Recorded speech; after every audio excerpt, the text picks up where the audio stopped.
nth value bound में उसने कितना हाइट लिया होगा, तो कैसे निकालोगे, ये फॉर्मूला आपके पास डायरेक्ट है, ठीक है। एच एन nth वे में, जैसे सपोज आपको 5 का लेना है तो e की पावर यहाँ पे क्या है, n है तो 2n इंटू एच। 5 का निकालना है, h5 इज इक्वल टू क्या हो जाएगा, e की पावर 10 इंटू एच, ये हो जाएगा। क्लियर है, यही फॉर्मूला है, आपको यहाँ पे दिया हुआ है, ये रहा। अब आपको निकालना है टाइम टेकन। क्या निकालना है, टाइम टेकन। तो इसी फॉर्मूले को फर्दर आगे बढ़ाएंगे अपन, जो हमारा पहले वाला था ये फॉर्मूला, ये क्या है, H N is equal to E की पावर 2n इंटू एच, इसको आगे बढ़ाएंगे। ये मिटा रहा हूं मैं,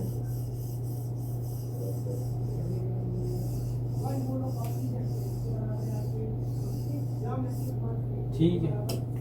तो क्या करें अपन यहाँ पे, देखो जब वो इस हाइट से u वेलोसिटी थी इज इक्वल टू 0 थी, और वो कितना हाइट कवर करके आ रहा था, h हाइट कवर करके आ रहा था, टाइम कितना लगा उसको, तो s is equal to u t plus half a t square, ये फॉर्मूला है।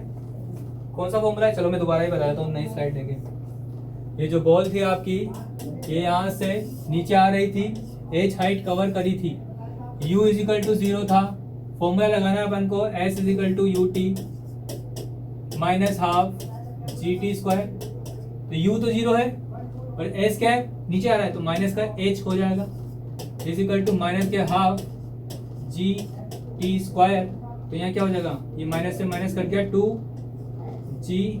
2h अपॉन जी, क्या आएगा, 2h अपॉन जी का रूट। ये है आपका t की वैल्यू, ये क्या है आपकी t की वैल्यू, ओके।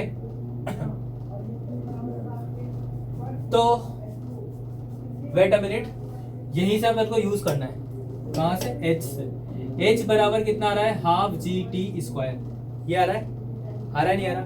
h का फॉर्मूला अपन ने जस्ट अभी अभी निकाला, ये रहा, H N is equal to E की पावर 2n इंटू एच। ऐसे अगर मैं h वाले फॉर्मूले से कन्वर्ट कर रहा हूँ, समझिएगा, अगर मैं बात करूं h1 इज इक्वल टू क्या होगा, e की पावर 2 इंटू एच। ऐसे अगर मैं बात करूं h2, थोड़ा दूर लिखते हैं इसको, नीचे लिख लेते हैं, h2 इज इक्वल टू क्या होगा, e की पावर 2 इंटू 2 यानी 4 हो जाएगा, इंटू एच सन।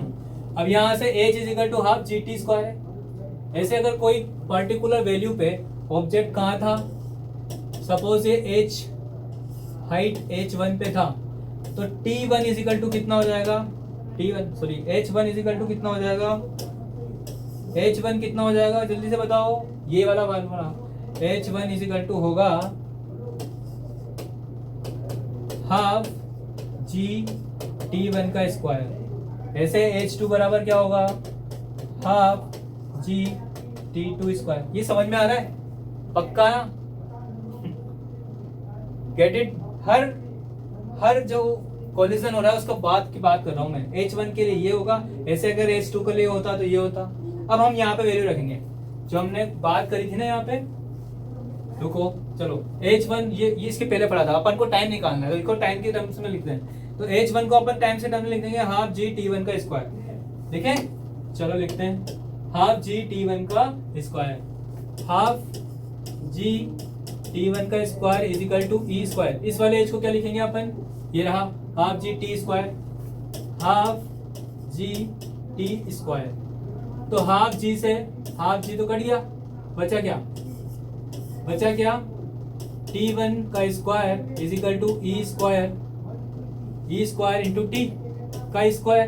तो t1 इज इक्वल टू क्या हो जाएगा, e इंटू टी, ये आएगा, क्या आएगा ये।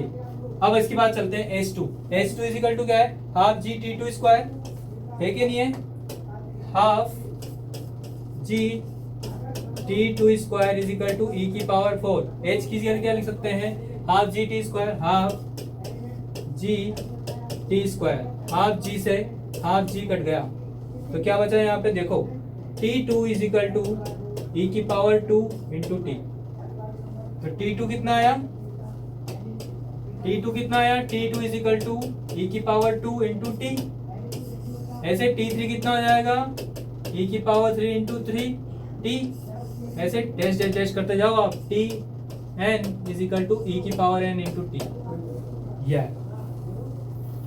तो nth वे कोलिजन में लगा हुआ समय आपको पता लग जाए। समझ में आ रहा है आज अपन पढ़ क्या रहे हैं? रिबाउंड की केस पढ़ रहे हैं अपन। ये रिबाउंड हो रहा है ना, इसकी स्टडी हो रही है। बोलो समझ में आया नहीं आया? हाँ कि ना?